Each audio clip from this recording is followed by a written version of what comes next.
Welcome to another episode of Preparing for the Unexpected. I'm your host, Alex Fullick, and as always, we like to talk about things related to disasters, leadership, management, COVID, business continuity, anything that can help you, your organization, or your community plan for, respond to, and overcome adverse situations. If you'd like to be a guest on the show, please feel free. You can find me on LinkedIn. I'm the only Alex Fullick there, so I'm really easy to find, and I do respond to everything I get. Today, first let's remind everyone how much of an avid reader I am.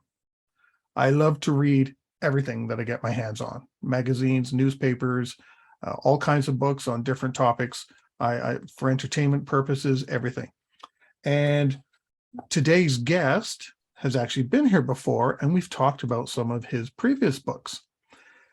We've actually talked about, and correct me if I'm wrong, managing projects in trouble, and the other one we talked about was political risk management for the global supply chain. Right. So I'd like to welcome back the author of his latest book, Management Lessons from the Great Explorers, Ralph Kliem. Ralph, welcome back. I'm glad to be here. Thank you, Alex. I think, what was this? This is the fourth time, right? Fourth time. Yeah, fourth time. So, I'm going to skip right over the biography part. People should know who you are by now. The positive times. The positive it's positive thing. Yeah, positive, of course. So let's jump into this, because I thought this was really good. And funny enough, as I read some of this, it took me back to some of my high school days, in history class, and talking about, oh yeah, I remember that. Oh yeah, I'd forgotten about that explorer. But my first question for you is, what prompted you to write this about explorers? Well, that's a good question. I've always been interested in history, and I read a lot of things like you have, and I've traveled, and I thought, I've written a lot of books on project management. I've got a lot of history background and political science, and have experience in somewhat in politics, and just love history in general, military history and explorer history and political history and all that. But I thought, what can I do to merge project management, business continuity, and history? And I have a library, it's not as big as Hemingway's, but it's large, and mostly history, science, and politics. And so I said, what can I write about in a way that would merge all three? Well, I didn't talk too much about politics in this book. It was mainly history and project management, and management based upon my experience, and also my military experience, that I went in some of the conditions, like some of the people that were described related to the Arctic and the Antarctic. And so I figured, what can I write? How can I take this and gel it all together? And so what I did is I said, well, I'm going to write it about explorers. So I wrote a proposal to the publisher, CRC Press, and I said, I'd like to write a book, and I have some insights on what people in management and project management can learn from, in terms of that they can apply on their job. So I don't subscribe to, and he didn't really say it this way, but I think it was Henry Ford that said history is bunk, but he didn't say that. He said history didn't really relate to him on what he did. But I sort of look at what Santianas said, and he said that basically he who does not learn from history is destined to repeat it. And I may be paraphrasing that. So I thought, I'm a big believer in history. We can always learn something from it, besides just learning dates. And so that's what I did, and I applied it in this book. It's really good. Congratulations on the book. Thank you very much. I enjoyed it a lot. And I do find the topic of lessons learned rather interesting right now, because we are coming out of COVID and a couple of years of lockdowns. There's all kinds of lessons to learn, and you've got all kinds of people who say we should have done it this way, but you don't know until you actually do it. So let's learn and move forward. So I think the timing of this is perfect. And especially, I think to me, it was more relatable because when you're talking about the great explorers, you're not talking about politicians and people that are in the news right now who, say one thing, do another, and all that kind of thing. So when they talk about lessons learned, you never really know what they're actually talking about. Mhm. So when I read this, I went, now this is something that actually relates, real lessons that make sense with great examples. Good. Yeah, and I wanted to emphasize that because I stay away from the political aspects, other than the fact that they some of these guys were scoundrels. So like I don't want to name any names. If we want to bring that out, we can talk about that. But they did do things that we can all learn from in a positive sense, and because we can't change history. What happened in the past has happened, but I think it's good lessons learned, as you say, lessons learned for what we can apply for the future. And you have, it was about 13 or 14, 13, I think, key lessons. And then you talked about some of a couple of explorers in each chapter. Right. So what we're going to do today is I've chosen, 6 of them? Yeah. 6 of them, because I don't want to give everything away. I want people to actually get a copy of the book and do some learning and reading. We're going to talk about 6 of them here, and I'm just going to mention what the lessons learned is, and then Ralph is going to give us some examples and what we could learn from those explorers. Right? You're all set for this? I'm ready. Let me have it. First one, have a strong sponsor. Well, one of the people that I use in an example, and I know he's controversial now because of what happened in the past, was Henry the Navigator from Portugal. Portugal was a relatively new country at the time, and Henry the Navigator, his father was the king, King Jao the First, if I'm pronouncing that correctly, and he laid a lot of groundwork for subsequent exploration. And what made him a good sponsor was the fact that he provided the resources and sufficient resources, and way beyond that, for exploration on the west coast of Africa. And so what prompted him to do that, of course, was Portugal was a new country. Spain was pretty much Mediterranean, and he had the Muslims, and then he had the Italians pretty much controlled the spice and, for instance, in the gold trade. And so what he wanted to do was to break that nexus there that was controlled by those 3 groups. And so he financed a lot of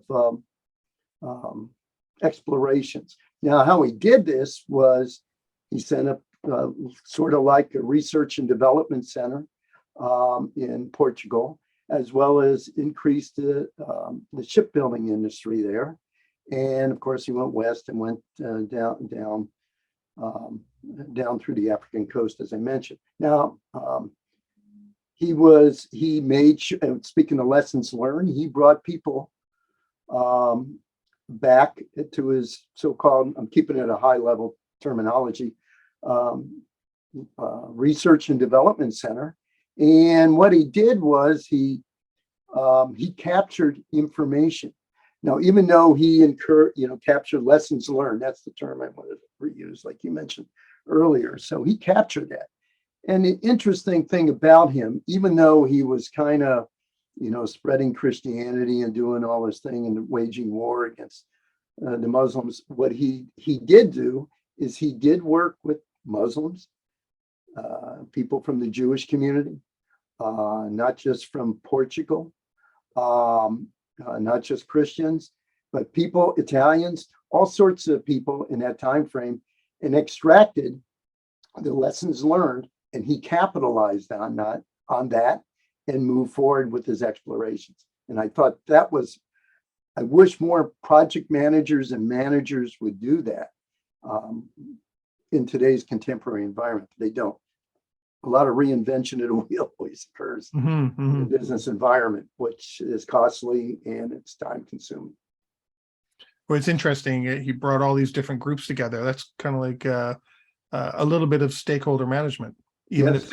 even if they may not have been stakeholder management, you were reaching out to get information, but managing all these different groups and getting their learnings, Yeah. so you can take back to make something better. Right. And if you can look at him as the stakeholder, which that's how I view it, and then you had the explorers that were going out there, they were sort of like the project managers, right? And program managers, and they were going out down to the west coast of Africa, and he capitalized on that in terms of knowledge. And he also dealt with a lot of it's kind of weird. One of the things I learned in research, he combated this. He was a good stakeholder. He dealt with a lot of project or explorers' fears, and that going through down into the continent, they were afraid they were going to catch diseases. But one of the things that I thought was interesting that I never thought about this, a lot of the explorers felt that the compass was satanic. And yeah, it was like they were afraid of a compass. So, they always followed along the coastline. That was the safest. And there was a cape, I think Bojador off of Senegal, where a lot of explorers were afraid to go around because it was a dangerous area, until he pushed one of his explorers to go further out west and then come back along the coast. And so he was really kind of progressive for a stakeholder. Yeah, it's kind of an interesting phenomenon. And a good sponsor then. Yeah. So have a strong sponsor is lessons learned number one. Right. Lesson learned number two, rely on data and information. And you kind of touched on this one a little bit. Yeah, data and information. In terms of Henry the Navigator or anybody in general, any of the explorers, just to follow up on your question. Oh, you pick one. Oh, okay. Well, I think there's plenty of them. One of the ones is, that I thought was very good is Meriwether Lewis and William Clarke in the Lewis and Clarke expedition. They were during their exploration across, going through the Missouri River and up the Mississippi and then down the Columbia, or down the Columbia, even though it ran parallel to the Canadian-US border, so to speak, is they had to adapt. They had some information, but they really didn't know much about the Louisiana Purchase territory that they were going to explore through. And so they did a lot of planning. They collected as much information as possible from what they did know. And when they went in their expedition, what they did was they talked to the Indian population, the different tribes, to find out as they went along. They also talked with traders, fur traders, for instance, and got information that would help them to navigate the rivers. And when they got to there's two rivers, they split off and you got like a dilemma. They talked to the Indian tribes, the relevant Indian tribes, about it to get the information they need. It was very good. And of course they went across, they knew what they were told, what they would experience, and they bought from the Indian tribes and what they needed to do to conduct the expedition. Now, it was not without trouble, and they had a lot of problems, like all of these expeditions did. And so I think Meriwether Lewis and William Clarke, and his crew that supported him. I may be wrong, but I think it was about 30 people. And they were, they took information, they questioned it. So you just don't want to collect data and information. You got to, data is raw, right? Information is of value. So they took the data they got and then they turned it into information and they verified it through the different tribes they dealt with. So that was very good too. So they took information data that they gathered, talked about it with other people to make sure this is correct. So they were That's kind of, correct. they were You're right on, validating some of the right on. information they got, right? Yeah, yeah. Maybe I gave too much data and information. I don't know. Yeah. But So that way they were able to move forward. And I know I heard stories. It's read something years and years ago, and you're going to tell me if I'm right or wrong on this. But that when they first started, they heard stories or whisperings about some big ocean on the west, yeah. some big sea, which is one of the things that kept driving them. Mhm. Is that That's correct. true? Yeah. That is true. Okay. Yeah. Yeah. So, another gentleman that I thought always been is controversial, of course, but has always been a man that I've always admired was James Cook, the explorer, British explorer. And he was good on obtaining information, data and information, built on it. He talked to others. He consulted with his crew a lot of times. When I say crew, I'm talking about his other officers or senior seamen on the ships. So he was pretty good in terms of collecting data and information. And he built on data and information that he collected from his previous voyages. And I thought that was pretty admirable about Captain Cook. And he went around the world. Again, but, you know, what's that? And he went around the world, but had a terrible death. Yeah, he had a terrible death. I hate to say it, I was born in Hawaii many years ago, but yeah, it was tragic. And but there was some, I can understand how the Hawaiians on the Big Island got kind of upset because, Yeah. His crew got a little carried away, which was unusual for him, by the way. Yeah. His crew usually was pretty disciplined, and it was only on the third voyage. And there's some speculation his temper might have he got over controlled by it. But that's a side note. So data and information is extremely important, but you got to cross-check it, and that's key. I like the validating the data that you receive to get useful information. It reminds me a little bit of what we're going to talk about for lessons learned number 3, which is apply risk management. Yes. And some of that stuff that Lewis and Clarke were doing, validating their information, was a little bit of risk management because they were walking into the unknown. Yeah. And to a large extent, Alex, these things are like Venn diagrams. They kind of overlap, right? The ones that you chose, and also the ones that are not reflected in our discussion here, they all kind of overlap like Venn diagrams. So to have good planning, you got to have good data information. Good risk management, you got to have data and information. Good sponsor helps too. So these all kind of interrelate. Any examples of an explorer who really exemplifies risk management?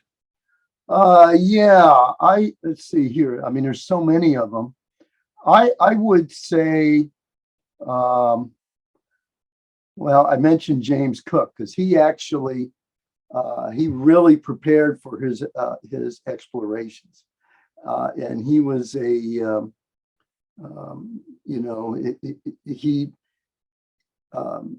knew the terrain when St. Lawrence, St. Lawrence Seaway. And but the guy that really did good risk management that I thought was superb, and I would say, I'm looking at the names here, but I'm sorry about that, but and I had a check. Ernst Shackleton, another Anglo-Irish gentleman. He did risk management, but it was risk management to a large extent. I mean, he did risk management by selecting his crew. He picked his own crew, which a lot of project managers don't get that choice, or even managers don't get. They got people that are already there and they got to work with, right? But he had the opportunity to. He got the vessels that he needed, the vessel he needed, the Endurance, right? And then he got he got all the supplies he needed. He knew what he needed because of previous expeditions that he had two other previous expeditions that he worked with, that he learned from and worked with Scott on the expedition, and which didn't go well, by the way, in the relationship there. But he planned this out pretty good, and still things went awry. So you can do project management. You got the what's the known unknowns and the unknown unknowns, the unks. And I know they made it something about a secretary, not getting political, but a secretary of defense mentioned unks in the US. And it was like it was a new revelation. But, it's been around for a long time. But anyway, that's neither here nor there. But so as he went along, he weighed the risk on what he had, where he tried to get to, which is eventually down to the whaling station where he went to off of Antarctica there, right? And then I think it was off of Stromness Bay, which was a whaling station there. But he actually used risk management pretty well, and he had to readapt because the risks change, right? And so when the ship, the Endurance, got crushed, and then he had to his people were on a floe, and the ice drifted, and then he was constantly adjusting based upon the risks that he faced at that point in time. Anybody wants to learn about risk management and leadership as well, read about Ernest Shackleton, because he didn't have very good leadership ability when he was young on the earlier expeditions, but he matured and learned a lot. So he's a good example. Captain Cook's a good example too, but he's premier in everything. That what you just said about younger days not being so good at leadership, instantly Winston Churchill jumped into my mind. Oh, In his early days, he made lots of bad mistakes, and people suffered. And then World War II came around, and all of a sudden, he was almost a different man. Yeah. Well, Gallipoli was a famous example of where he had his, I think he was like head of the naval or something. I don't know. Yeah. But yeah, I used to tell my dad when he get to my age, he said, I made so many mistakes. And I said, well, Dad, when I get to be your age, I'm going to be very smart. Because I made a lot of mistakes too. Yeah. And, me too. And I will probably continue, but the trick is to keep learning from them and not make the same ones again. Exactly. And that's what all these explorers did. Most of them had previous experiences and they capitalized on their mistakes. Yeah. So we've come to the end of our first segment, and I just want to recap the first 3 lessons learned. Okay. Have a strong sponsor, rely on data and information, and apply risk management. We are talking with Ralph Kliem, the author of Management Lessons from the Great Explorers, and we will be right back. If you like that video, thumbs up. If you didn't like that video, thumbs down. But leave me a message and let me know your thoughts. Of course, don't forget to subscribe. And in the meantime, stay prepared, everybody.